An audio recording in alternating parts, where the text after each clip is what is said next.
Oke, bismillahirrahmanirrahim. Assalamualaikum warahmatullahi wabarakatuh. Bertemu kembali dengan Bro Ode di sini ya. Senang sekali teman-teman bisa bersilaturahmi kembali, bisa bertemu kembali teman-teman walaupun melalui virtual YouTube di channel ini, tapi senang sekali saya bisa menyapa kalian semua di akhir pekan ini. Sehingga jika teman-teman ingin berdiskusi, silakan di kolom komentar ya. Kita berdiskusi dan sekaligus bersilaturahmi. Terima kasih juga sudah mengklik video ini.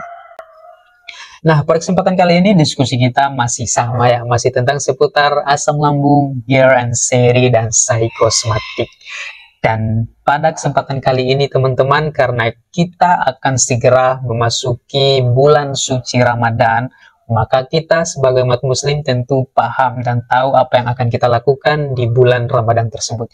Kita akan berpuasa. Kita diwajibkan untuk berpuasa ya, dimana ketika berpuasa itu kita harus tidak mengkonsumsi makanan dan minuman untuk beberapa jam di siang hari. Sehingga sebagai penderita asam lambung sangat wajar dan sangat normal untuk kemudian kita bertanya-tanya, apakah puasa ini malah akan memperparah asam lambung saya, atau malah sebaliknya, puasa sangat bermanfaat untuk menormalkan asam lambung kita atau bahkan menyembuhkan asam lambung kita. Di video ini kita akan berdiskusi tentang itu, oleh karena itu tetap stay tune. Oke, hal pertama yang harus kita lakukan sebelum kita melakukan puasa bagi penderita asam lambung ini wajib ya. Silakan berkonsultasi dulu dengan dokter apakah kita boleh berpuasa atau tidak, karena saya pribadi bukanlah seorang yang paham tentang kesehatan, tetapi di sini saya hanya ingin bercerita mengenai pengalaman yang saya lakukan ketika saya berpuasa di saat saya masih mengalami asam lambung. Jadi teman-teman sekalian silakan berkonsultasi terlebih dahulu dengan dokter ya, apakah boleh berpuasa atau tidak. Kemudian selanjutnya, saya mau bahas dulu mengenai perspektif kita tentang puasa. Yang menurut saya selama ini, terutama ini penderita asam lambung, ada kekeliruan sedikit mengenai pemahaman kita apa itu puasa. Jadi kalau kita berbicara tentang puasa, apalagi kita yang mengalami asam lambung, tentu pikiran kita akan selalu cenderung terhadap suatu keadaan kelaparan. Kita akan kelaparan dalam beberapa jam, kemudian kita akan terlambat makan atau kita akan telat makan. Jadi puasa itu bukanlah terlambat makan, bukanlah telat makan, atau bukanlah lapar-laparan. Jadi itu harus dirubah dulu ya perspektifnya. Puasa itu apa? Puasa adalah ibadah. Kemudian puasa itu apa? Puasa adalah mengatur kembali, membuat keteraturan terhadap pola makan kita, mendisiplinkan kembali diri kita terhadap pola makan yang selama ini kita tidak mengaturnya dengan baik. Kalau kita berbicara mengenai mengatur kembali atau membuat keteraturan kembali atau mendisiplinkan diri kita kembali, maka kita akan berbicara mengenai waktu. Ada jadwalnya, ada waktu-waktunya, ada jam-jamnya. Maka pada saat puasa, ketika kita makan sahur, ketika kita berbuka puasa, siklusnya tetap dalam 1 bulan itu. Walaupun bergeser, paling bergeser beberapa menit. Nah, inilah yang disebut memanage kembali atau mengatur kembali, membuat keteraturan kembali terhadap waktu makan kita. Jadi itu perspektif yang pertama yang harus kita set di mindset kita, bahwa puasa bukanlah lapar-laparan, bukanlah telat makan, bukanlah terlambat makan, tetapi memanage kembali, mendisiplinkan kembali diri kita, membuat keteraturan terhadap waktu makan kita. Kemudian yang kedua, banyaknya kekhawatiran dalam diri kita yang timbul, was-was, apakah saya bisa berpuasa atau tidak, apakah lambung saya akan parah ketika saya berpuasa, atau kecenderungan-kecenderungan yang lain yang tentu mengarahkan kita kepada hal-hal yang negatif.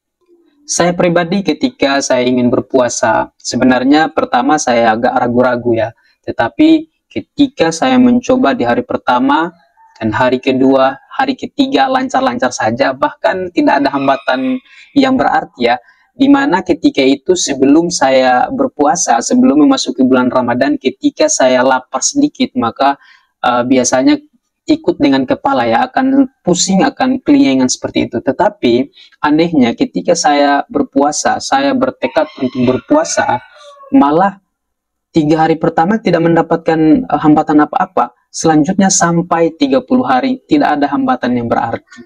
Jadi sebenarnya menurut saya pribadi itu adalah hanyalah kewaswasan kita saja, adalah halusinasi kita saja. Jika kita bisa mengontrol hal itu, maka kita bisa menyelesaikan puasa sampai dengan 30 hari. Kita akan membahasnya lebih jauh lagi ya. Jadi sebelum saya berpuasa, ada sebuah pendapat atau informasi yang ini juga ilmiah yang saya dapatkan, yang saya baca di Google, dan saya juga diperkuat nonton di YouTube pendapat seorang dokter yang mengatakan bahwa puasa itu baik untuk asam lambung, karena ketika kita berpuasa dalam keadaan lambung kita kosong, di situ ketika asam lambung kita juga kurang stabil, agak naik di saat berpuasa itu, asam lambung ini juga memicu enzim-enzim yang lain untuk muncul. Nah, enzim-enzim ini ternyata sifatnya malah menetralisir asam lambung. Sehingga kalau kondisi ini kita latih setiap hari dalam sebulan, tentu akan berdampak signifikan, akan berdampak baik terhadap asam lambung kita, sehingga asam lambung kita bisa normal kembali, dan tentu akan berpengaruh terhadap kesembuhan kita. Kemudian puasa juga sangat berpengaruh besar ya terhadap emosi kita, untuk mengontrol nafsu kita atau menghindarkan kita dari godaan untuk mengkonsumsi makanan-makanan yang mungkin akan memperparah asam lambung kita. Kemudian yang kedua, puasa juga akan mengarahkan kita kepada manajemen emosi dan juga pikiran-pikiran yang negatif. Kita, para penderita asam lambung, pasti paham dan sangat mengerti bagaimana ketika asam lambung itu tingkat stres kita naik, tingkat kepanikan kita naik, pikiran-pikiran negatif kita yang begitu banyak datang semau-maunya, sensasi datang silih berganti hampir setiap menit, sehari, bisa beberapa kali. Nah, dengan berpuasa ada sebuah mindset. Dari awal kita sudah tetapkan, kita sudah setting melalui niat kita bahwa hari ini saya ingin berpuasa, saya akan menahan semua itu. Sehingga ada sebuah benteng dalam diri kita yang tercipta dengan sendirinya secara emosional, karena memang momennya juga pada saat itu kita harus melakukan hal seperti itu. Jadi penguatannya bukan cuma datang dari diri kita, tetapi dari lingkungan kita, di mana orang-orang juga berpuasa seperti kita, dan kondisi pada saat itu semua bulat untuk mendukung hal itu untuk dilakukan, sehingga kita lebih kuat untuk melakukan hal itu. Nah, hal-hal semacam ini distimulasi atau diulang-ulangi siklusnya dalam 1 bulan. Nah, tentu saya percaya, saya pribadi merasakan hal itu, betapa besar perubahan atau ada dampak yang signifikan terhadap cara kita bagaimana untuk menghadapi kepanikan, bagaimana untuk menghadapi sensasi tetapan pikiran kita, dan juga tingkat stres kita yang tinggi itu akan menurun drastis setelah kita menjalani puasa. So, puasa sangat baik untuk baik organ lambung kita maupun psikis kita, terutama yang masih sering mengalami sensasi. Nah, selanjutnya ada beberapa tips dari saya pribadi sesuai dengan pengalaman saya. Saya ulangi lagi ya, sesuai dengan pengalaman saya. Beberapa tips ini mungkin penting untuk teman-teman sekalian agar bisa menjalani puasa full sampai dengan 30 hari. Jadi tips yang pertama, jangan lewatkan sahur. Sahur itu wajib. Jadi sahur adalah selain untuk bekal kita dalam seharian full tersebut, sahur juga menurut kajian ilmiah, pernah juga saya baca, mungkin bisa dicari-cari referensinya teman-teman sekalian, bahwa makanan yang kita konsumsi di saat sahur itu mampu menetralkan asam lambung. Maksudnya bukan zat-zat makanannya ya, tetapi lebih bagus lagi sebenarnya kalau zat-zat makanannya kita konsumsi makanan-makanan yang bisa menetralkan asam lambung. Tetapi dalam kajian tersebut dikatakan bahwa pada saat kita bangun sahur, itu asam lambung akan cenderung naik. Nah, naiknya tersebut ketika kita langsung memasukkan makanan ke dalam lambung kita, maka asam lambung itu akan digunakan oleh tubuh untuk mencerna makanan tersebut. So, jangan lewatkan sahur, sahur itu wajib. Tips yang kedua, hindari makanan-makanan yang bisa memicu naiknya asam lambung. Secara basic, makanan-makanan yang bisa memicu asam lambung yaitu makanan-makanan yang mengandung santan berlebih, pedis, dan juga asam, yang mengandung kafein juga, coklat, dan lain-lain. Itu secara dasarnya ya. Tetapi ini harus dipahami juga bahwa setiap orang memiliki preferensi atau kecenderungan yang berbeda-beda.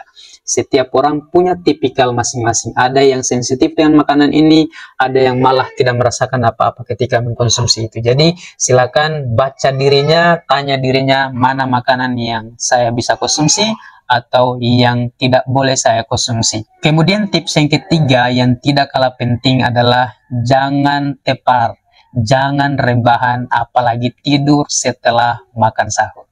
Jadi bukan cuma makan sahur, kita tidak boleh langsung rebahan setelah kita makan, tapi kita harus kasih jeda 2-3 jam, biarkan makanan itu diolah terlebih dahulu oleh lambung, dan kita kemudian boleh berbaring. Sehingga ini juga secara otomatis merupakan larangan atau pantangan yang harus kita hindari, yaitu tidak boleh tidur lagi setelah sahur. Kemudian tips yang keempat, jangan tunda-tunda waktu berbuka. Jika sudah tiba waktunya, segeralah untuk berbuka. Karena lambung kita sudah kosong seharian, dan segeralah untuk berbuka sehingga asam lambung itu bisa digunakan untuk mencerna makanan kita, sama fungsinya seperti di sahur itu ya. Silakan teman-teman pilih menu yang aman, dan yang paling penting adalah makan dalam porsi kecil terlebih dahulu. Jangan langsung dilahap, jangan langsung ambil seporsi besar kemudian dimakan balas dendam karena seharian sudah lapar, akhirnya ketika waktu berbuka ini diistilahkan dengan balas dendam. Ini tidak boleh ya, dan jangan terburu-buru makannya, pelan-pelan saja. Kalau saya pribadi pada saat itu ketika waktu berbuka saya minum sepasnya saja, kemudian mengkonsumsi beberapa butir kurma, 3 butir ya, kemudian ada beberapa cemilan seperti roti atau apa yang ringan-ringan saja saya makan. Setelah itu lanjut sholat maghrib. Nah, setelah maghrib baru makan makanan yang agak berat. Seperti itu. Kemudian tips yang terakhir, makanlah makanan yang aman untuk lambung.